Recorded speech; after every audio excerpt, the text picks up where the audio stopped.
ಶಾಬ್ಲು ಹಾಟಿಗೆ ಸ್ವಾಗತ. ನಮ್ಮ ಮತ ನಮ್ಮ ಹಕ್ಕು.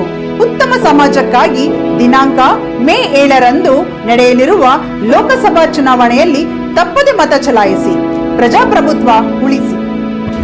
ಮತದಾನ ಮಾಡದೆ ಮನೆಯಲ್ಲಿ ಕೂರದಿರಿ. ಅದು ಪ್ರಜೆಯಾಗಿ ನಮ್ಮೆಲ್ಲರ ಕರ್ತವ್ಯ. ನಿಮ್ಮ ಆಯ್ಕೆ ಸೂಕ್ತವಾಗಿರಲಿ. ಯೋಚಿಸಿ ಮತ ಚಲಾಯಿಸಿ. ಆಮಿಷಕ್ಕೆ ಒಳಗಾಗದಿರಿ. ಪ್ರಜೆಗಳಿಂದ ಪ್ರಜೆಗಳಿಗಾಗಿ ಪ್ರಜೆಗಳಿಗೋಸ್ಕರ ರಚಿತವಾಗಿರುವ ಪ್ರಜಾಪ್ರಭುತ್ವದಲ್ಲಿ ಪ್ರಜೆಯೇ ದೊರೆ. ಸೂಕ್ತ ಸಮಯದಲ್ಲಿ ಸೂಕ್ತ ವ್ಯಕ್ತಿಯನ್ನು ಆಯ್ಕೆ ಮಾಡಿ ಸದೃಢ ಸುಭದ್ರ ಭಾರತವನ್ನು ನಿರ್ಮಿಸುವ ಸಂಕಲ್ಪ ಮಾಡೋಣ.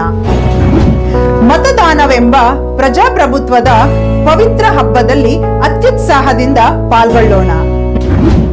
ಬನ್ನಿ, ನಾವೆಲ್ಲ ಸೇರಿ ಒಂದೊಳ್ಳೆ ಸರ್ಕಾರ ಕಟ್ಟೋಣ.